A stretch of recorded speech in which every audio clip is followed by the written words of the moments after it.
तो hello guys, welcome back to my channel. तो guys आज हम आ चुके हैं how British left India the history you wouldn't know by Dhruv Rathee. तो those who know, those who follow the history and those who might have seen the Ranveer show, तो उनको थोड़ा बहुत आइडिया होगा कि हिस्ट्री हमारे से काफ़ी ज़्यादा छुपाई गई है। हमारी जो लाइब्रेरीज होती थी, जो भी रिकॉर्ड्स होते थे, उसको अंग्रेज लोगों ने जलाया है लिटरली, ताकि हम अपनी जो हिस्ट्री रही है, जो प्राइड हिस्ट्री रही है, उसके बारे में जान ना पाएँ और एक लाइक क्या कह सकते हैं कि मतलब हारे हुए लोगों की तरह परस्यू करे जाए। तो वो एंगल रहा है, वो एंगल हमेशा से रहा है। तो जो फॉलो करते हैं उनको पता है, जो नहीं करते हैं उनके लिए शायद से थोड़ी सी नई चीज़ होगी, बट आई होप ध्रुव ने इसमें वीडियो में कवर कर रखा हो वो। तो बिना किसी देरी के चेकआउट करते हैं, लेट्स गो। गांधी जी इतने डेस्परेट थे पार्टीशन को रोकने के लिए कि वो माउंटबेटन से कहते हैं, प्रधानमंत्री की कुर्सी जिन्ना को दे दो, कुर्सी जिन्ना को दे दो। 1946 के बाद अचानक से जिन्ना के पास बहुत भारी पॉलिटिकल पावर आ गई हाथों में। लेकिन डायरेक्ट एक्शन डे का यह हादसा तो बस शुरुआत थी। पार्टीशन किए जाने से पहले अभी तो और बहुत सारे दंगे बाकी थे। जब तक कत्लेआम खत्म हुआ तब तक कैलकाटा लाशों का शहर बन चुका था। लेकिन पंडित नेहरू के द्वारा यह कहा जाना मीडिया के सामने एक बहुत बड़ी गलती साबित होता है। Mohammad Ali Jinnah direct action day का ऐलान करते हुए कहते हैं, या तो भारत का बंटवारा होगा या फिर भारत की तबाही होगी। नमस्कार दोस्तों, साल 1946 पूरे देश में बड़े हलचल का माहौल था। ये बात साफ हो चुकी थी कि अंग्रेज भारत छोड़कर जाने वाले हैं। सवाल इस बात का नहीं था कि भारत को आजादी मिलेगी या नहीं, अब सवाल इस बात का था कि भारत को आजादी कब और कैसे मिलेगी। चार बड़े कारण थे इसके पीछे। पहला, 1942 की quit India movement. Mahatma Gandhi की लीडरशिप के अंडर करोड़ों हिंदुस्तानियों ने आवाज उठाई ब्रिटिश हुकूमत के खिलाफ। दूसरा, 1944-45 में नेताजी सुभाष चंद्र बोस की इंडियन नेशनल आर्मी का संघर्ष और उसके बाद हुए रेड फोर्ट ट्रायल्स, जिससे एक बड़ा झटका पड़ा ब्रिटिश हुकूमत को। तीसरा, इसके बाद हुई रॉयल नेवी म्यूटिनी, जिसमें ब्रिटिश नेवी में मौजूद इंडियन सोल्जर्स ने रिवोल्ट कर दी। और चौथा, सेकेंड वर्ल्ड वॉर। भारी अनएम्प्लॉयमेंट, खतरनाक इकोनॉमिक रिसेशन और डगमगाती हुई ब्रिटिश इंडस्ट्रीज और ट्रेजरी। 1945 में हुई इलेक्शंस के बाद यूके के नए प्राइम मिनिस्टर बनते हैं क्लेमेंट एटली, और इनकी पार्टी ने तो अपने मैनिफेस्टो तक में वादा किया था कि भारत को आजादी देंगे। पूरा माहौल अब इस कदर भारत की आजादी के फेवर में बन चुका था कि अब मेजॉरिटी ब्रिटिश जनता भी इंडिया को आजादी देने के फेवर में थी। अब चर्चा इस बात पर हो रही थी कि एग्जैक्टली किस तरीके से ये ट्रांसफर ऑफ पावर किया जाएगा। और यहां दोस्तों, आजादी मिलने से एक साल पहले हमें देखने को मिलता है पूरे देश में एक जबरदस्त पॉलिटिकल गेम ऑफ थ्रोन्स, जो इस आखिरी एक साल में हुआ। दोस्तों, इसकी कहानी ज्यादा हमारी इतिहास की किताबों में बताई नहीं जाती। इसके अलावा भी काफी सारी नहीं बताई गई। And what I feel is, हमारे को एक टीचर ने बताया था, जो हिस्ट्री का टीचर था, उसने ये कहा था और मेरे को बहुत अच्छी बात लगी थी कि वी वर नॉट लाइक क्या बोलते हैं उसको, गुलाम। हम गुलाम नहीं थे। गुलाम वो होते हैं जो हार मान के, थक हार के उनके कहने के हिसाब से चलते हैं। हम लड़ रहे थे। लड़ने वाला फाइटर होता है, वो गुलाम नहीं होता है। तो कुछ लोग कहेंगे कि नहीं नहीं नहीं यार गुलामी थे, बट टू बी फेयर, अगर हम लड़ाई कर रहे हैं अपने हक के लिए तो हम गुलाम नहीं हुए। अगर मेरे को कोई दबाने की कोशिश कर रहा है और मैं रिवोल्ट कर रहा हूँ, मैं उसके लिए फाइट बैक कर रहा हूँ, तो फिर मैं गुलाम नहीं हुआ। तो वो मेरे को अच्छी बात लगी थी, जो वो माइंडसेट लेके चलते कि हम गुलाम थे। थोड़ा सा उससे बाहर निकलो और सोचो कि काफ़ी लोग लड़े थे और उस लड़ाई के पीछे का कारण गुलामी नहीं था, उसका कारण था आज़ादी। तो बहुत फर्क है दोनों चीजों में। हजारों ओरिजिनल सोर्सेज और डॉक्यूमेंट्स के आधार पर, माउंटबेटन के द्वारा लिखी गई चिट्ठियों के आधार पर फेमस राइटर्स डोमिनिक लेपियर और लैरी कॉलिंस ने अपनी किताब लिखी थी फ्रीडम एट मिडनाइट। इस किताब में इस आखिरी एक साल की घटनाओं को बड़ी डिटेल में कैप्चर किया गया। और अब सोनी लिव ने इसकी एक बेहद बेहतरीन अडेप्शन करी है वेब सीरीज में, डायरेक्टेड बाय निखिल अडवाणी। इस वेब सीरीज का नाम भी है फ्रीडम एट मिडनाइट। सीधी रीढ़ वाले हिंदुस्तान और झुके हुए हिंदुस्तान, इन दोनों में से किसी एक को चुनना है। फैसला इतना मुश्किल नहीं होना चाहिए।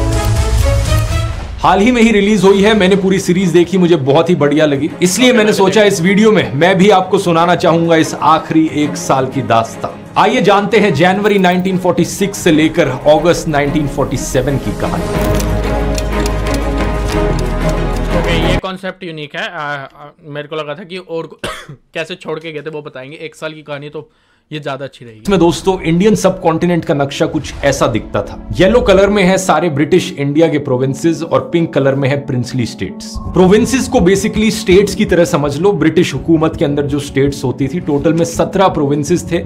इनमें से 11 में ऑलरेडी इलेक्शंस होती थी। सही सुना आपने, इलेक्शंस होती थी, क्योंकि ब्रिटिश सरकार ने साल 1935 में अपना गवर्नमेंट ऑफ इंडिया एक्ट 1935 पास किया था। इसके तहत इन प्रोविंसेस को काफी हद तक ऑटोनॉमी दी गई थी और इलेक्टेड लेजिस्लेटर्स और इंडियन मिनिस्टर्स का कॉन्सेप्ट भारत में इंट्रोड्यूस किया गया था। वो अलग बात है कि कई सारे इंपॉर्टेंट सब्जेक्ट्स में पावर ब्रिटिश ने अपने पास ही रखी थी, जैसे कि ब्रिटिश गवर्नर जनरल के पास पावर थी डिफेंस, फॉरेन रिलेशंस और वीटो राइट्स की। लेकिन फिर भी 1935 के बाद इंडियंस को इतनी आजादी दे दी गई थी कि हम खुद के पॉलिटिशियंस इलेक्ट कर सकते और उन पॉलिटिशियंस के पास कुछ हद तक पावर होती। इसलिए साल 1937 में पहली बार प्रोविंशियल इलेक्शंस होती हैं। इन इलेक्शंस में उस वक्त की अलग अलग पॉलिटिकल पार्टीज ने पार्टिसिपेट किया, जैसे कि कांग्रेस पार्टी, मुस्लिम लीग या सिकंदर हयात खान की यूनियनिस्ट पार्टी हो, और बहुत से इंडिपेंडेंट कैंडिडेट्स भी लड़े। इन इलेक्शंस में करीब 3 करोड़ हिंदुस्तानियों ने वोट दिया। हालांकि हर किसी को वोट देने का अधिकार नहीं था, कुछ रिस्ट्रिक्शंस रखी गई थी, जैसे कि आपके पास कुछ प्रॉपर्टी होनी जरूरी है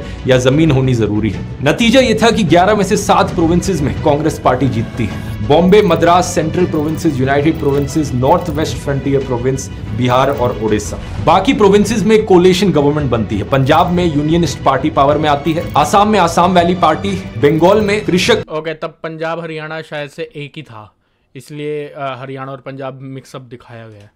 तब पंजाब भी बोला जाता था। पंजाब में यूनियनिस्ट पार्टी पावर में आती है, आसाम में आसाम वैली पार्टी, बंगाल में कृषक प्रजा पार्टी जिसे मुस्लिम लीग का समर्थन मिलता है, और सिंध में क्योंकि कोई सिंगल विनर नहीं था तो कई सारे लीडर्स का एक कोलिशन बनता है। मोहम्मद अली जिन्ना की पार्टी मुस्लिम लीग को बड़ी हार का सामना करना पड़ा था। कई सारी सीटें एक्चुअली में रिजर्व थी मुसलमान लोगों के लिए। उन रिजर्व सीटों में से भी सिर्फ 22% ही मुस्लिम लीग जीती थी। लेकिन इंटरेस्टिंग चीज होती है इससे अगली इलेक्शंस में, 9 साल बाद साल 1946 में। अगली प्रोविंशियल इलेक्शंस 1946 में ही होती है, क्योंकि बीच में वर्ल्ड वॉर 2 आ गई थी और कांग्रेस ने प्रोटेस्ट भी करना शुरू कर दिया था क्विट इंडिया मूवमेंट के दौरान। इस समय तक कम्युनल डिवाइड हिंदूज और मुस्लिम्स के बीच में बहुत बढ़ चुका था। इसके पीछे कई कारण थे जिनकी बात मैं इस वीडियो में नहीं करूंगा, क्योंकि इसकी बात मैंने इन वीडियोस में ऑलरेडी करी है। बहुत लंबा इतिहास है इसके पीछे। एक बड़ा कारण यह था कि जिन्ना जैसे पॉलिटिशियंस ने भड़काऊ भाषण दिए, लोगों के अंदर डर भरा। One India is impossible realization. It will inevitably mean that the Muslim will be transferred from the domination of the British to the caste Hindu rule. इस पे तो नहीं, मेरे को आइडिया नहीं, मैं तो पैदा भी नहीं हुआ था, तो मैं क्या बोलूँ। बट एक सच्चाई है कि अगर आपको देश को एट प्रेजेंट चलाना है ना, तो आपका अगर कोई जो सुप्रीम लीडर है वो उसकी एज की 40s या 50s या मैक्सिमम 60s में होना चाहिए। इस एज के ग्रुप के ना दिमाग से पैदल हो चुके होते हैं इंसान, लिटरली पैदल हो चुके होते हैं। लाइक आपने वो क्या नाम है उसका मेरे को नाम याद नहीं आ रहा, मेरे को नाम याद आएगा मैं बताऊं। बाइडन उसके इंटरव्यू सुने होंगे। वो कुछ भी बोलता है, उसको खुद को नहीं पता वो क्या बोल रहा है। लाइक इतना दिमाग से पैदल हो चुका है। और लिटरली इस एज के लोग, इनकी उम्र बच्ची होती है 2-3 साल और ये सोचते नहीं है ये क्या कर रहे हैं। जो 40s में होता है, 50s में होता है, वो पीक पे होता है, अपने ब्रेन के पीक पे होता है। वो उसको पता होता है सही और गलत का डिफरेंस, और वो काफ़ी अच्छे से समझ पाता है। इसलिए इस एज के जो है ना लोग, ये आधे सरफिरे होते हैं, इनका दिमाग लोड भी नहीं लेता उतना। तो हर एक केस में नहीं, but majority of the cases में होता है ऐसा।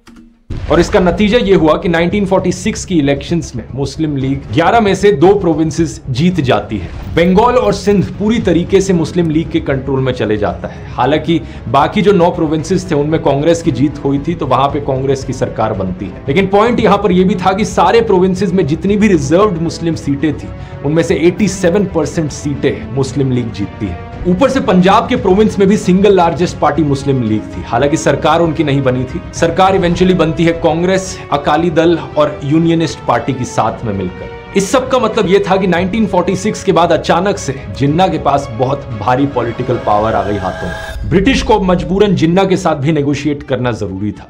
वो सिर्फ कांग्रेस की मर्जी के अनुसार आजादी नहीं दे सकते थे, क्योंकि उनके पर्सपेक्टिव से ये डेमोक्रेसी है, यहां इलेक्शंस हुई थी और जनता ने यही लीडर्स चुने थे। जिन्ना सीधे तौर पर देश का बंटवारा चाहते थे, एक अलग पाकिस्तान का देश बनाना चाहते थे। और दूसरी तरफ कांग्रेस पार्टी के सभी लीडर्स पार्टीशन के खिलाफ थे, वो एक यूनाइटेड इंडिया रखना चाहते थे। इंटरेस्टिंगली अगर आप जिन्ना का इतिहास देखोगे तो 26 साल पहले वो खुद कांग्रेस पार्टी का हिस्सा हुआ करते थे और हिंदुओं और मुसलमानों को साथ में रखने की बात करते थे। सन 19 एज आई सेड इस एज में आगे दिमाग सरफिरा हो जाता है, पैदल हो जाता है बंदा, दिमाग से इतना लोड नहीं झेल सकता।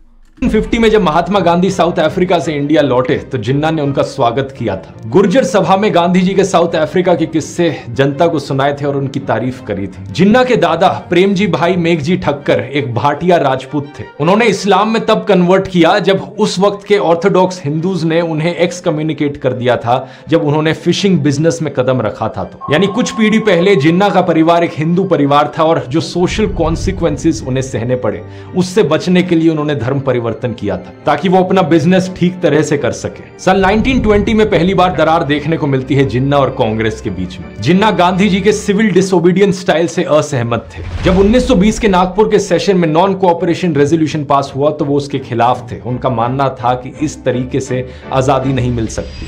I feel compelled to oppose this motion. Mister Gandhi मुल्क को गलत राह पे ले जा रहे हैं। पार्टी छोड़ने के बाद जिन्ना ने कहा, मुझे इस स्यूडो रिलीजियस अप्रोच की पॉलिटिक्स से कोई लेना देना नहीं है। मैं कांग्रेस और गांधी जी से अलग हो रहा हूं। मैं मॉब हिस्टीरिया को बढ़ावा देने में विश्वास नहीं करता। उस समय जिन्ना इतने सेक्युलर थे कि उन्होंने गांधी जी की खिलाफत मूवमेंट का भी विरोध किया। ये मूवमेंट मुस्लिम मुद्दों पर थी और भारतीय मुसलमानों को अंग्रेजों के खिलाफ एकजुट करने के लिए शुरू की गई थी। लेकिन समय के साथ साथ कांग्रेस द्वारा नजरअंदाज किए जाने की भावना ने उनके एम्बिशन को जन्म दिया। लेट 1920s में जिन्ना पॉलिटिक्स को छोड़ देते हैं, लंदन चले जाते हैं लॉ की प्रैक्टिस करने के लिए। वो लौटते हैं सिर्फ मिड 1930s में और जब वो लौटते हैं तो बिल्कुल ही बदला हुआ रूप उनका सामने दिखता है। लौटने के बाद वो अपने आप को इंडियन मुसलमानों का इकलौता स्पोक्स पर्सन घोषित कर देते हैं। I am the sole spokesman of Muslims in India. एक पाकिस्तान का देश बनाने के लिए वो कैंपेनिंग करते हैं भारत के सेकेंड लास्ट वाइसरॉय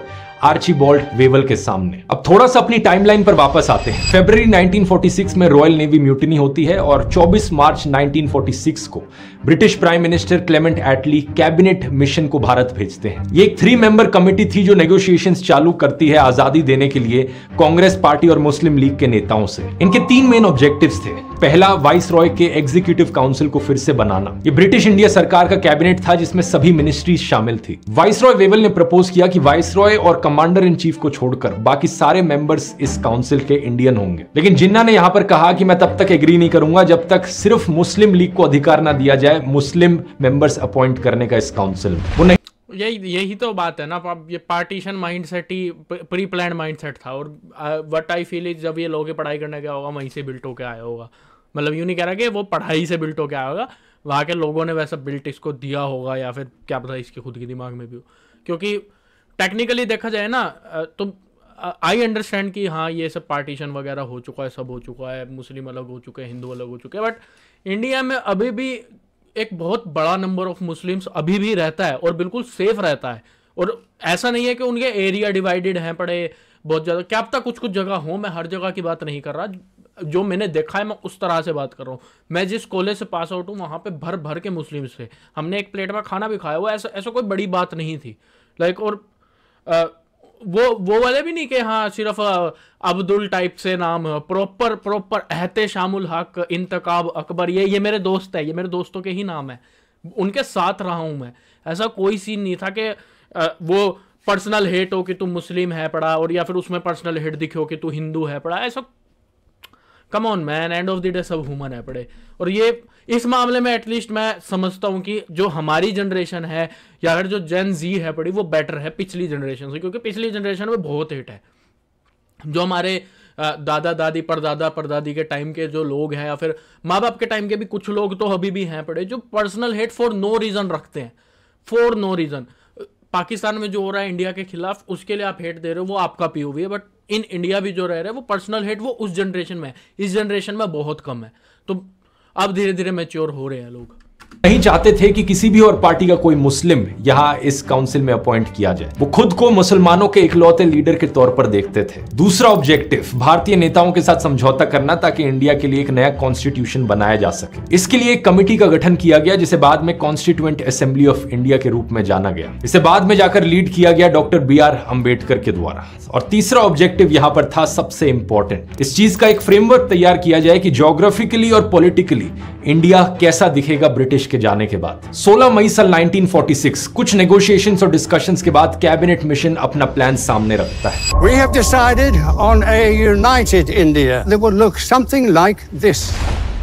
ये प्रपोज करते हैं कि इंडिया को 3 ग्रुप्स ऑफ प्रोविंसेस में डिवाइड कर दिया जाए। पहला सेक्शन ए जो हिंदू मेजॉरिटी एरियाज हैं, दूसरा सेक्शन बी जो नॉर्थ वेस्ट में मुस्लिम मेजॉरिटी एरियाज हैं, और तीसरा सेक्शन सी ईस्ट में मौजूद मुस्लिम मेजॉरिटी एरियाज। बाकी जमीन जो प्रिंसली स्टेट्स के अंडर बची उनको लेकर ज्यादा कुछ कहा नहीं गया इस प्रपोजल में। इस प्रपोजल के अनुसार इंडिया कहने के लिए यूनाइटेड ही रहेगा, एक ही सेंट्रल गवर्नमेंट होगी, लेकिन उस सेंट्रल गवर्नमेंट के पास ज्यादा पावर्स नहीं होंगी। सिर्फ डिफेंस, एक्सटर्नल अफेयर्स और कम्युनिकेशंस की पावर उसे दी जाएगी और बाकी सारी जो पावर्स हैं वो इन ग्रुप्स ऑफ प्रोविंसेस में बांट दी जाएगी। क्योंकि इस प्लान के अनुसार काफी हद तक वो जाते भी क्लेश करेगा, ऑटोनॉमी मिल रही थी मुस्लिम डोमिनेटेड एरियाज को, इसलिए जिन्ना इस प्लान को स्वीकार कर लेते हैं। जिन्ना ने प्लान मान लिया। अगर जिन्ना मान गया है तो हमें भी मान जाना चाहिए। बिल्कुल नहीं, धर्म के नाम पर लकीरें। When you write, your tone influences how readers. He played, British played. हम तब से तैयार हो गए और फर्क क्या रह गया हम में और जिन्ना में? लेकिन कांग्रेस शुरू में इस प्लान को स्वीकार नहीं करती क्योंकि कांग्रेस के लीडर्स यूनाइटेड इंडिया को लेकर अड़े हुए थे। वो ऐसी टूटी फूटी सरकार नहीं चाहते थे जिसमें जिन्ना के साथ काम करना पड़े। पंडित नेहरू दूसरे ऑब्जेक्टिव पर रेडी हो जाते हैं कि कॉन्स्टिट्यूएंट असेंबली में हम शामिल होना चाहते हैं। उनका आइडिया यह था कि एक बार हम सरकार बना ले तो बाद में जो कैबिनेट मिशन द्वारा दिया गया स्ट्रक्चर है इसमें हम ट्वीक्स कर सकते हैं। लेकिन पंडित नेहरू के द्वारा यह कहा जाना मीडिया के सामने एक बहुत बड़ी गलती साबित होता है। 10 जुलाई 1946 की बात है। नेहरू ऑलरेडी कांग्रेस प्रेसिडेंट बन चुके थे। बॉम्बे में एक प्रेस कॉन्फ्रेंस रखते हैं। बात करते वक्त वो मीडिया के सामने कहते हैं कि भले ही कांग्रेस ने कॉन्स्टिट्यूएंट असेंबली में हिस्सा लेने पर सहमति दे दी है, लेकिन जरूरत पड़ने पर कैबिनेट मिशन प्लान को बदलने का अधिकार भी कांग्रेस के पास है। जैसे ही नेहरू की ये स्टेटमेंट अखबारों में छपी तो जिन्ना को महसूस हुआ कि नेहरू अपनी विचारधारा थोपने की योजना बना रहे हैं। जिन्ना ने तुरंत जाकर कैबिनेट मिशन प्लान ठुकरा दिया और कांग्रेस के साथ काम करने को भी इनकार कर दिया। 29 जुलाई साल 1946 जिन्ना अपने घर पर एक प्रेस कॉन्फ्रेंस रखते हैं और ऐलान करते हैं कि मुस्लिम लीग संघर्ष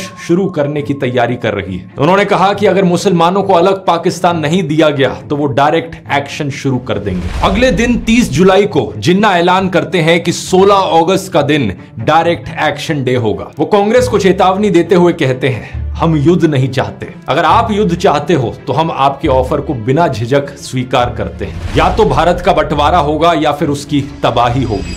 अगर कांग्रेस जंग मान रही है तो हम इनकार नहीं करेंगे। डायरेक्ट एक्शन डे का एपिसेंटर बंगाल बनता है क्योंकि वहीं पर मुस्लिम लीग के पास सबसे ज्यादा पॉलिटिकल पावर थी। 1946 की इलेक्शंस में 250 में से 115 सीट्स मुस्लिम लीग जीती थी और कांग्रेस ऑपोजिशन में बैठी थी सिर्फ 62 सीट्स के साथ। उस वक्त बंगाल के चीफ मिनिस्टर थे हुसैन शाहिद सुहरावार्दी।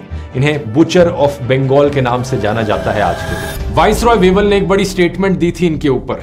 इन्हें कहा था one of the most inefficient, conceited and crooked politicians of India. In chief minister ने डायरेक्ट एक्शन डे के नाम पर कट्टरता से पीड़ित गुंडे, बेरोजगार और फ्रस्ट्रेटेड, ब्रेन वॉश्ड और एंटी सोशल लोगों को सड़कों पर खुली छूट दे दी। गुंडों को इस तरीके से खुला छोड़ दिया गया कि वो जो चाहे वो कर ले। पुलिस को भी पॉपुलिस्ट मूवमेंट का समर्थन करने का निर्देश दिया गया। ये देखिए किताब में क्या लिखा है। जब तक कत्लेआम खत्म हुआ तब तक कैलकाटा लाशों का शहर बन चुका था। किताब का दावा है कि लगभग 6000 लोगों की जान गई। 16 अगस्त से लेकर 19 अगस्त के बीच लगभग 15,000 लोग घायल हुए बंगाल में। लेकिन और ये थे कौन? आम आदमी, जिन्होंने शायद से कुछ छोटे मोटे बांट लिया किसी छोटी छोटी चीजों के दावे के दम पे या फिर किसी पैसे के दम पे सिर्फ अपना वोट डाला होगा। ये वो कैटेगरी होगी जो बाद में कहते हैं ना कि आम आदमी पिसता है। आम आदमी पिसने के पीछे भी कुछ हद तक उसी का ही खुद का ही हाथ होता है। अगर उसने वोट सही से सोच के दिए होते तो फिर इनके पास पावर ना होती। और इन्होंने वोट ये सोच के दिए भी नहीं होंगे कि वो वाली टीम बैठ रहा है या फिर ये वाली टीम बैठ रहा है। कुछ नीचे नीचे हुआ होगा, उसके बेसिस पे उन्होंने दे दिए होंगे बिना सोचे। मेजोरिटी ने दिए होंगे। मैं ये नहीं कह रहा सब ने दिए होंगे। मैं जब भी बात कर रहा हूँ मैं मेजोरिटी ऑफ पीपल की बात कर रहा हूँ। हो सकता है मैं गलत भी हूँ। ये सिर्फ एक मेरा अंदाजा है। जैसे थोड़ा बहुत हर चीज़ में हिस्ट्री 100% कंप्लीट किसी को भी नहीं पता है। कुछ ना कुछ इधर उधर झोल छापी होती है, कुछ ना कुछ अंदाजे होते हैं। मेरा अंदाजा यह है कि 100% तो ऐसा नहीं होएगा भाई कि सबको पार्टी पसंद आई होगी और उसलिए करा होगा। कुछ रिश्वत खा के ले रहे होंगे, कुछ सिर्फ एक बाटली के दम पे ले रहे होंगे, कुछ राशन के दम पे ले रहे होंगे वोट। डायरेक्ट एक्शन डे का यह हादसा तो बस शुरुआत थी। पार्टीशन किए जाने से पहले अभी तो और बहुत सारे दंगे बाकी थे। डायरेक्ट एक्शन डे का ये भयानक परिणाम जिन्ना के कैबिनेट मिशन से बैकआउट करने का नतीजा था। लेकिन इससे एक अच्छी चीज ये हुई कि वाइसरॉय वेवल ने अब नेहरू और कांग्रेस को इंटरिम गवर्नमेंट बनाने के लिए इनवाइट कर दिया।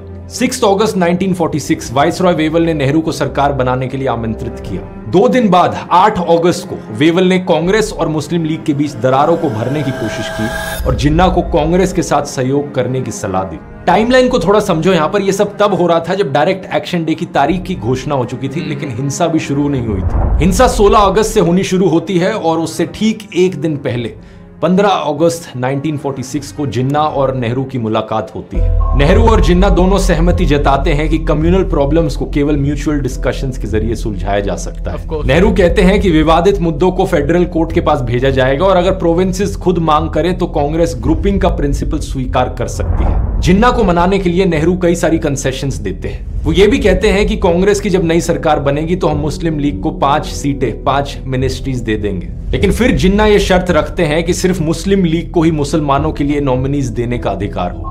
ये एक ऐसी चीज थी जो कांग्रेस कभी मानने को तैयार नहीं थी। कांग्रेस एक सेक्युलर पार्टी थी, हिंदूज और मुस्लिम्स दोनों उसकी लीडरशिप में मौजूद थे। जिन्ना की ये डिमांड स्वीकार करने का मतलब होता कि कांग्रेस एडमिट कर ले कि सारे मुसलमानों का अधिकार सिर्फ जिन्ना के पास ही है और कोई पार्टी मुसलमानों से रिलेटेड कुछ कर ही नहीं सकती। इसलिए बातचीत किसी नतीजे पर नहीं पहुंचती। अगला दिन डायरेक्ट एक्शन डे होता है और उसके बाद कई दिनों तक बंगाल में भरपूर वायलेंस देखने को मिलता है। इन घटनाओं के करीब एक हफ्ते बाद 25 अगस्त 1946 को वाइसरॉय हाउस से एक घोषणा आती है। ये कहते हैं कि एक इंटरिम गवर्नमेंट की फॉर्मेशन की जाए। Thank you for accepting my invitation, but there is a condition.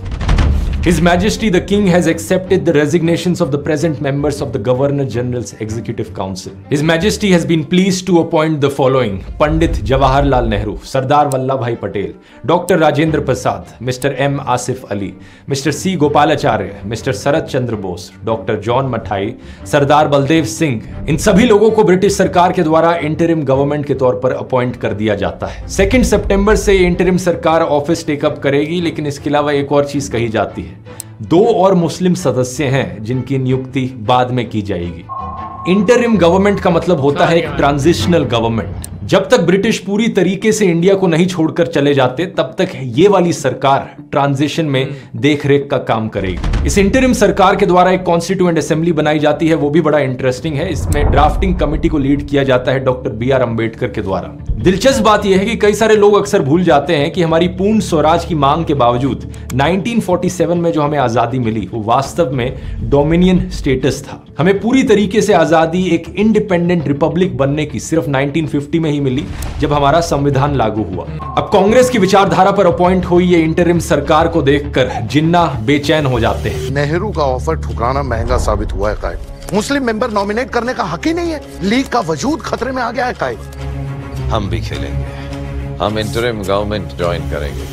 15 अक्टूबर साल 1946 को वो फाइनली मान जाते हैं कि मुस्लिम लीग बिना किसी कंडीशंस के इस इंटरिम सरकार का हिस्सा बन जाएगी। लेकिन यहां भी एक ट्विस्ट था, जिन्ना खुद इसमें शामिल नहीं होते।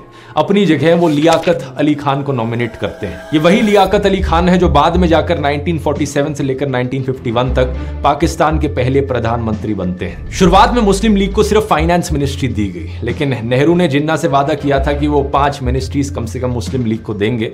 तो बाद में जाकर उन्हें commerce, railway and communications, post and air, health और पार्लियामेंट्री अफेयर्स, लॉ मिनिस्ट्री भी उन्हें दे दी गई। इस पॉइंट ऑफ टाइम पर शायद आपको देखकर लगे सब सही चल रहा है, एक बैलेंस्ड इंटरिम मेरे को नहीं लग रहा, ये सबसे मेन चीजें दे दी, मेरे को नहीं लग रहा। बन गई है तो एक यूनाइटेड इंडिया रह सकता है, पार्टीशन कराने की जरूरत नहीं पड़ेगी। लेकिन कुछ ही महीनों बाद चीजें धीरे धीरे बिगड़ने लगी। कांग्रेस और मुस्लिम लीग के लिए एक साथ काम करना लगातार मुश्किल होता गया।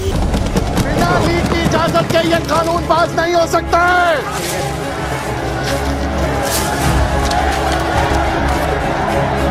इसके पीछे सबसे बड़ा कारण था कि लगातार देश में हिंदू मुस्लिम दंगे देखने को मिल रहे थे। इस नई इंटरिम सरकार के बनने के कुछ ही हफ्तों बाद बंगाल प्रोविंस के फार ईस्टर्न हिस्से में एक बहुत बड़ा दंगा होता है। नोआखली।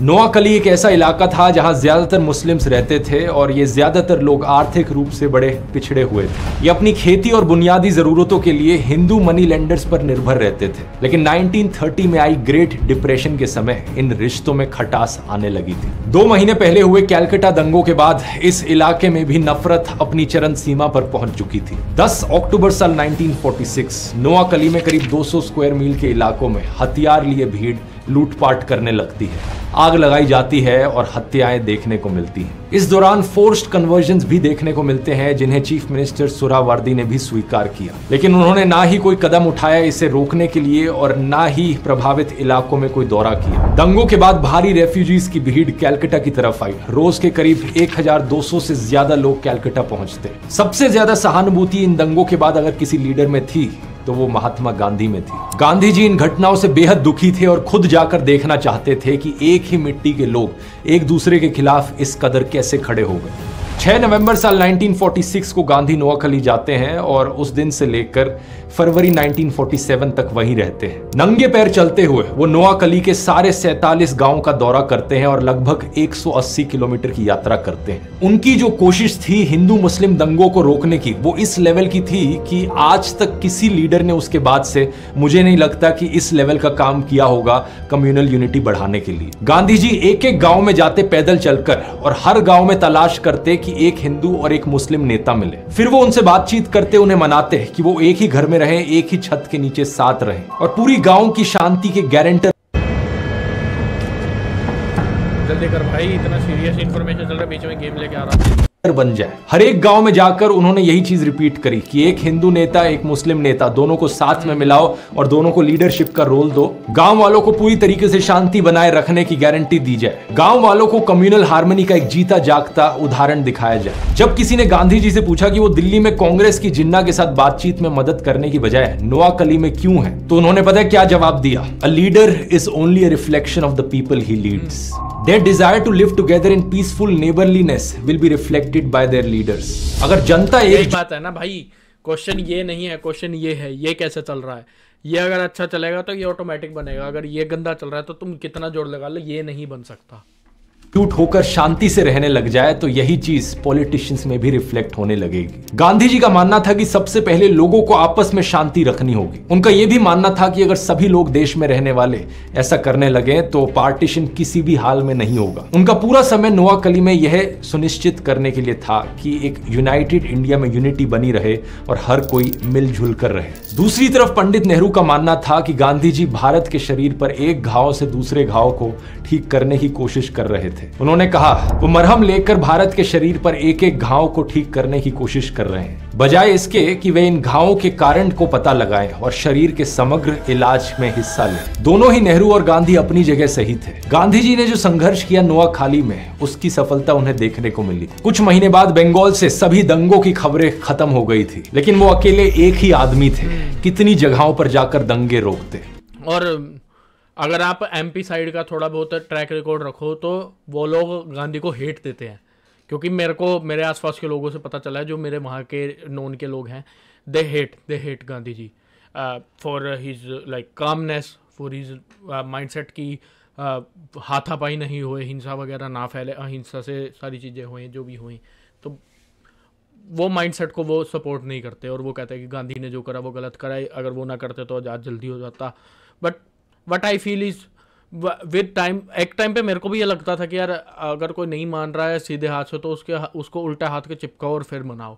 बट विद टाइम अब मेरे को ऐसा लगता है कि अगर कोई नहीं मान रहा है तो उसको दोबारा मनाओ, फिर भी नहीं मान रहा है तो मनाओ, मनाते रहो जब तक वो मान नहीं रहा है। सेल्फ रिस्पेक्ट से गिर के वाला फैक्टर नहीं बता रहा मैं, इस टाइप की कंडीशंस में बता रहा हूँ मैं। 24 अक्टूबर साल 1946 बिहार में हिंदुओं ने नोआखली की घटनाओं का बदला लेना शुरू कर दिया था। यही हाल यूनाइटेड प्रोविंसेस का भी था। नफरत और उसका आंख के बदले आंख वाला जवाब गांधी की आंखों में उनके देश को सही में अंधा बना रहा था। गांधी जी को यह धीरे धीरे एहसास होने लगा कि जिन्ना ने जो पकड़ बना रखी है मुस्लिम समुदाय के एक बड़े हिस्से पर, वो कितनी मजबूत है। उन्हें लगा कि शायद जिन्ना को मना कर ही इस प्रॉब्लम का एक सोल्यूशन निकाला जा सकता है। मार्च 1947 पॉलिटिकली एक और बड़ा झटका लगता है कांग्रेस पार्टी को। पंजाब में मुस्लिम लीग कोalition सरकार को तोड़ने में कामयाब होती है। ये वाला प्रोविंस मुस्लिम लीग के लिए बहुत जरूरी था क्योंकि इस प्रोविंस के बिना पाकिस्तान का देश बनाना पॉसिबल नहीं था। रावलपिंडी में दंगे होते हैं और 2 मार्च 1947 को चीफ मिनिस्टर खिजर हयात तिवाना को जनता और हिंसा के दबाव में रिजाइन करना पड़ता है। लेकिन सरकार गिराने के बावजूद मुस्लिम लीग अपनी खुद की सरकार नहीं बना पाती क्योंकि बाकी सारी पार्टियां अब तक मुस्लिम लीग से बिल्कुल तंग आ चुकी थी। अकाली दल के सिख नेता मास्टर तारा सिंह तो पंजाब लेजिस्लेटिव असेंबली बिल्डिंग के बाहर पाकिस्तान मुर्दाबाद के नारे तक लगाने लगे। इसकी वजह से मुस्लिम लीग के सपोर्टर्स और गुस्सा हुए और ज्यादा दंगे भड़क गए, इस बार लाहौर में। इस बीच ब्रिटेन में बैठे प्राइम मिनिस्टर क्लेमेंट एटली भी फ्रस्ट्रेट होते जा रहे थे। इंडिया से आई दंगों की खबर उनके लिए भी बुरी खबर थी क्योंकि इससे उनकी नाकामियत सामने आ रही थी। वो लॉर्ड लुइस माउंटबैटन को इंडिया का आखिरी वाइसरॉय अपॉइंट करते हैं और इनके कंधों पर सारी रिस्पॉन्सिबिलिटी डाल देते हैं। दंगे रुकवाओ, जिन्ना को मनाओ, नेहरू को मनाओ, बातचीत करो, नेगोशिएशंस करो, किसी तरीके से हमें छुटकारा दिलाओ इस सब से। 22 मार्च 1947 माउंटबैटन इंडिया आते हैं और 2 हफ्ते बाद 5 अप्रैल को जिन्ना से मिलते हैं। माउंटबैटन खुद इंडिया का पार्टीशन नहीं कराना चाहते थे, ये यूनाइटेड इंडिया के फेवर में थे, तो जिन्ना को ये एक यूनाइटेड इंडिया का प्रस्ताव देते हैं, लेकिन जिन्ना के द्वारा इसे ठुकरा दिया जाता है। बातचीत जारी रहती है 7 अप्रैल, 8 अप्रैल, 9 अप्रैल, 10 अप्रैल, लेकिन कुछ भी काम नहीं कर रहा था। दूसरी ओर पंडित नेहरू और सरदार पटेल जिन्ना के इन ड्रामों से पूरी तरीके से तंग आ चुके थे। इंटरिम सरकार के हर दूसरे फैसले पर मुस्लिम लीग टांग अड़ा रही थी। जमींदारी को खत्म करने का वक्त आ चुका है। जमींदारों का अपनी जमीन पर कानूनी हक है जिसे सरकार छीन नहीं सकती। सरकार को काम करने ही नहीं दिया जा रहा था और पूरे देश भर में खबर सुनने को मिल रही थी दंगों की। इस सब के चलते नेहरू और सरदार पटेल ने आपसी बातचीत करके इस इंडिपेंडेंट पाकिस्तान के विचार को स्वीकार कर लिया था। उन्होंने ये देख लिया था कि अगर सरकार इसी तरीके से आगे चलती रही तो ये देश किसी भी लायक नहीं बचेगा। इसलिए कांग्रेस पार्टी में सभी लोग आखिरकार पाकिस्तान को एक इंडिपेंडेंट स्टेट के रूप में मानने वाले प्लान को स्वीकार कर लेते हैं। लेकिन एक इंसान अभी भी इसके सख्त खिलाफ थे, महात्मा गांधी। गांधी अपनी तरफ से अभी भी पूरी कोशिश कर रहे थे कि देश का बंटवारा ना हो, देश को। अभी देख लो, अभी पाकिस्तान की हालत देख लो कितनी बुरी है। फाइनेंशियली देख लो आप, मतलब क्या बोलते, फॉरेन रिलेशंस वाइज देख लो आप किसी भी टेक्निक से देख लो, कंडीशंस बहुत बुरी हैं, बहुत ज़्यादा बुरी है। हमारी भी बहुत अच्छी नहीं है बट उनके कंपैरिजन में बहुत ज़्यादा अच्छी है। हमारे में भी यहाँ पे भी अनएम्प्लॉयमेंट अभी भी काफ़ी है पड़ी, अभी भी हमारे यहाँ पे कुछ चीज़ों के प्राइजेज है पड़े, दाम है बहुत ज़्यादा है मिडिल क्लास के लिए, अभी भी कंडीशन टफ है पड़ी, बट उनके कंपैरिजन में हम बहुत अच्छी जगह बैठे, बहुत ज़्यादा अच्छी जगह बैठे हम। और क्या मिला ये करके, and of the day and result क्या रहा, आप जो भी करते हो वो ये सोच के करते हो कि आपके जो आने वाली पीढ़ी है पड़ी वो आपसे ज़्यादा बेटर तरीके से रह सके। हर चीज़ का and of the day motive यही है। मेरी जनरेशन जो है पड़ी उसका मोटिव रहेगा आने वाली जनरेशन मेरे से बेटर जिए, उसके बाद वाली का उससे बेटर के लिए होगा। बट आपने बेटर को ठुकरा के दी वर्स्ट बना दिया तो फिर आप ही गलत रास्ते पे थे। हम तो बेटर हुए हैं, हम बुरे थे, हम बेटर हुए हैं, अभी भी बुरे हैं बट पहले से काफ़ी बेटर है। लेकिन वो पहले बेटर थे, अब काफ़ी ज़्यादा बुरे हो गए, बहुत ज़्यादा कंडीशंस चेंज है। तो क्या मिला end of the day, you lost at humanity, आप ह्यूमैनिटी तौर पे हार चुके हो, तो कोई फ़ायदा नहीं हुआ एंड ऑफ द डे इसका। आज ऑलमोस्ट कितने 70 साल हो गए मेरे ख्याल से, 1947 2024 काफ़ी साल हो गए, अब तो 70 प्लस ही हो गए ना। हाँ सॉरी, चेयर मेरी हिल गई। बट क्या मिला, ये स्टंट करके मिला क्या? आपने एक बार भी सेकंड थॉट नहीं दिया कि बाद में फाइनेंशियल कंडीशंस क्या होंगी, बाद में जब आपको अपने घर पे टमाटर 200 रुपये किलो मिलेंगे तब कैसे आप मैनेज करोगे, आपने एक बार भी नहीं सोचा। तो नाउ दे आर फेसिंग, चीज़ें क्या हो रही हैं उनको पता चल रहा है। हमारे पास एटलीस्ट ऐसे बिजनेसमैन्स हैं बड़े जो बहुत बड़े बड़े हैं, जो मैनेज कर रहे हैं। हमारे जो मिडिल क्लास भी हैं पड़े वो भी टैक्स दे दे के बहुत मैनेज कर रहे हैं। हालांकि हम फेस कर रहे हैं बुरी चीज़ें, but still we are way better, we are having way better conditions than them. United रखा जा सके। 1 अप्रैल 1947 को इसी मामले में गांधी माउंटबैटन से मिलते हैं। इस मीटिंग की कई सारी ओरिजिनल फोटोज और वीडियोस एक्चुअली में मौजूद हैं जिन्हें आप स्क्रीन पर देख सकते हैं। गांधी माउंटबैटन से रिक्वेस्ट करते हैं कि प्लीज इंडिया का बंटवारा मत करो, please Lord Louis, don't do it. Mountbatten जवाब में कहते हैं कि बंटवारा करना उनका आखिरी विकल्प है, वो ये तभी करेंगे जब इसके अलावा कोई और रास्ता नहीं बच जाएगा, और अभी उन्हें इसके अलावा कोई रास्ता दिख नहीं रहा है। I can hand on heart assure you that dividing India is the last thing I want. It's a solution that I refuse to resort to if there's any other choice. Gandhi ji इतने डेस्परेट थे partition को रोकने के लिए कि वो Mountbatten से कहते हैं प्रधानमंत्री की कुर्सी जिन्ना को दे दो। Make Jinnah the Prime Minister. What?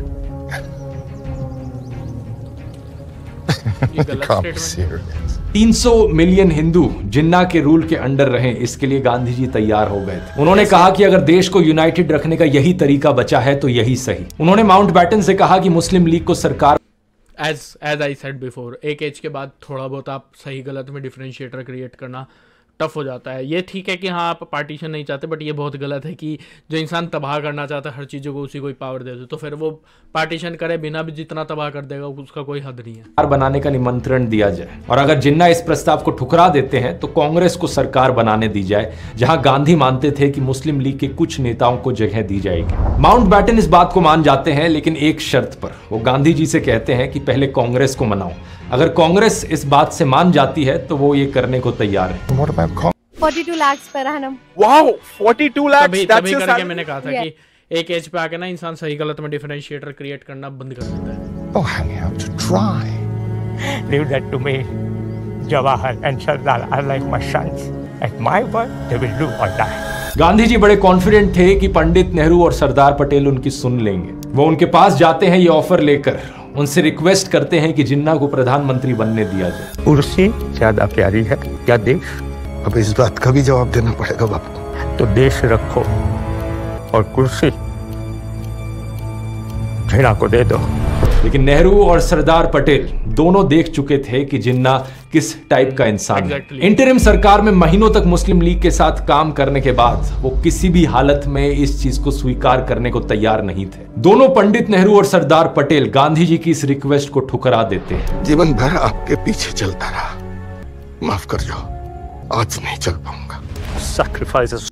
That was the time जब सबको लगा था कि गांधी जी अब सोच नहीं पा रहे सही और गलत में डिफरेंशिएटर। देश अलग हो रहा है, वो एक तरफ है पड़ा। बट अगर आप इसको ऐसे लेके चलो, इफ मेरा काम है शिकार करना और आपका काम है शिकारियों को पकड़ना, और आप शिकारियों को पकड़ने वालों को कह दो कि जो शिकार कर रहा है वो आपका सुप्रीम लीडर है, तो जो शिकारियों को पकड़ते हैं वो खुद शिकार करेंगे जाके। ये वो कॉन्सेप्ट है कि आप देश को ना बंटवारा होने के चक्कर में आप देश को तहस नहस करने की कंडीशन तक पहुंच जाते, क्योंकि वो सिर्फ तबाही चाहता था। So many cannot be, will not be forgotten in the face of the ambition of one man. Gandhi ji के लिए ये एक बहुत ही दर्दनाक और शॉकिंग मोमेंट था, क्योंकि इस पॉइंट ऑफ टाइम तक नेहरू और पटेल हमेशा गांधी जी की सुनते थे, उनकी बातें मानते थे और उन्हीं की राह पर चलते थे। लेकिन इस पॉइंट पर वो किसी भी हालत में हाँ करने को तैयार नहीं। अब जब पार्टीशन पर सहमति बन चुकी थी तो माउंटबेटन एक नया प्लान तैयार करते हैं, डिकी बर्ड प्लान। 2 मई 1947 को ये प्लान ब्रिटिश कैबिनेट में पास होता है, लेकिन यहाँ भी थोड़ा ड्रामा देखने को मिलता है। माउंटबेटन ने अपने प्लान में एक अलग से क्लॉज जोड़ दिया था। इन्होंने कहा कि हर एक प्रोविंस के पास ऑप्शन है, या तो वो इंडिया के साथ जुड़े या पाकिस्तान के, या फिर वो इंडिपेंडेंट रहे। ये क्लॉज मेनली सिर्फ बंगाल प्रोविंस पर लागू होना था। अगर बंगाल वाला प्रोविंस चाहता है कि वो एक अलग देश बने, जो कि आज के दिन बन ही गया है, लेकिन उस वक्त चीफ मिनिस्टर सुहरावर्दी ने माउंटबेटन को यह साबित कर दिया था कि बंगाल के हिंदू कांग्रेस लीडर्स भी एक इंडिपेंडेंट स्टेट बनाने के पक्ष में थे। तो माउंटबेटन की ये 3 नेशन थ्योरी थी।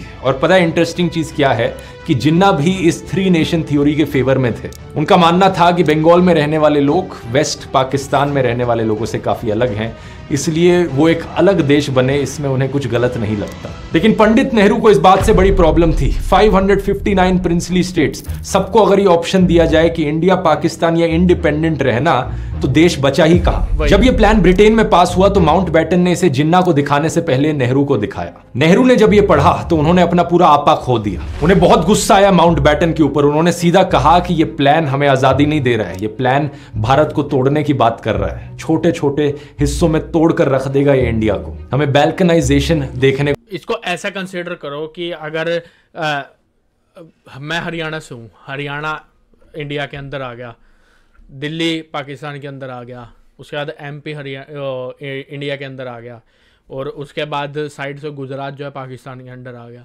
तो वो जो क्लैशेस होंगे उसके बारे में कौन सोचेगा। आपसी क्लैशेस तो हद से ज़्यादा होंगे, क्योंकि एक्सपोर्ट इंपोर्ट खत्म हो जाएगा, बॉर्डर फाइट्स होने लग जाएंगी, लोग आपसे ही हेड जो है पड़े, जो मतलब एक गली से दूसरी गली तक हेट है पड़ी, आप तो पूरे के पूरे एक स्टेट से दूसरे स्टेट में हेट क्रिएट कर देते। तो वो तो बिल्कुल ही तबाह करने वाली टेक्निक थी। इसलिए मैंने स्टार्टिंग में आया था कि अंग्रेज गए थे तो भी तबाही फैलाने के माइंडसेट से ही गए थे, वो ऐसे ही नहीं गए थे। को मिलेगी। These Maharajas are left to their own devices. India will be divided into 500 fragments. It will not come to this. What if it does? After 3 centuries of divide and rule, leave us at fragment and quit. Exactly, divide. Mountbatten को लगा नहीं था कि नेहरू इतने नाराज होंगे इस plan को देखकर, तो वो तुरंत political reforms commissioner VP Menon के पास जाते हैं और उन्हें कहते हैं कि एक नया पार्टीशन प्लान तैयार करो। मेनन ने माउंटबैटन के निर्देशों के अनुसार इस काम को लंच और डिनर के बीच सिर्फ कुछ 6 घंटे में पूरा कर लिया। वीपी मेनन ने यह सलाह दी कि पावर को 2 इंडिपेंडेंट ब्रिटिश डोमिनियंस इंडिया और पाकिस्तान में ट्रांसफर कर दिया जाए और प्रोविंसेस का बंटवारा उनके इलेक्टेड रिप्रेजेंटेटिव्स के आधार पर किया जाए। इकलौती एक्सेप्शन इसमें होगी बंगाल और पंजाब, जिनको 2 हिस्सों में बांटा जाएगा। जिन्ना ने शुरू में इस प्लान को रिजेक्ट कर दिया था। उन्होंने कहा कि नॉर्थ वेस्ट फ्रंटियर प्रोविंस और बलूचिस्तान में रेफरेंडम होना चाहिए। वीपी मेनन ने जिन्ना की रेफरेंडम वाली मांग मान ली और कांग्रेस को यह आश्वासन दिया कि प्रिंसली स्टेट्स की इंडिपेंडेंट रहने की संभावना कम से कम कर दी जाए। माउंटबैटन ने भी प्रिंसली स्टेट्स के लिए किसी भी तरह के डोमिनियन स्टेटस को खारिज कर दिया और उन्हें सलाह दी कि वो या तो इंडिया या पाकिस्तान में से किसी एक को चुने, और ये चुनते वक्त भी वो अपनी ज्योग्राफिकल कॉन्टिग्यूटी देखें कि ज्योग्राफिकली वो किस एरिया में ज्यादा पास है और उस हिसाब से अपना डिसीजन लिया जाए। अगस्त 1947 तक आते आते प्रिंसली स्टेट्स के लिए कुछ हद तक इंडिपेंडेंट रहने की संभावना थी। कोई प्रिंसली स्टेट चाहती तो वो कुछ हद तक ऑटोनॉमी रख सकती थी, लेकिन डिफेंस, फॉरेन अफेयर्स, कम्युनिकेशन और कई सारे मामलों में उन्हें सेंट्रल गवर्नमेंट पर निर्भर रहना पड़ता, इसलिए ये सिर्फ नाम की ऑटोनॉमी होती। 3 जून 1947 फाइनली ये नया प्लान सामने रखा जाता है और इस बारी हर कोई इसे स्वीकारता है। पंडित नेहरू, पटेल, जेबी कृपलानी, बलदेव सिंह, जिन्ना, लियाकत अली खान और अब्दुल राम निश्तार, ये सब लोग एक कॉन्फ्रेंस टेबल पर बैठे थे माउंटबैटन के साथ और यहां पर इस प्लान को कलेक्टिवली इंडोर्स किया जाता है। इसकी भी कई सारी रियल फोटोज आप यहां स्क्रीन पर देख सकते हैं। कोई भी पूरी तरीके से खुश नहीं था, हर किसी को किसी न किसी तरीके से कॉम्प्रोमाइज करना पड़ा था। लोगों को इस बात की चिंता थी कि ये पार्टीशन आखिर होगा कैसे। क्या सभी मुसलमानों को इंडिया छोड़ना पड़ेगा या उन्हें जबरदस्ती बाहर किया जाएगा? प्रिंसली स्टेट्स अपनी अलग लड़ाई लड़ रहे थे, क्या वो पूरी तरीके से इंडिपेंडेंट होने की कोशिश में सफल होंगे? इन सारे सवालों के जवाब अभी भी अधूरे थे, लेकिन 15 अगस्त साल 1947 मिडनाइट को पंडित नेहरू इंडिया का झंडा लहराते हैं और इंडिया को मिलता है फ्रीडम एट मिडनाइट।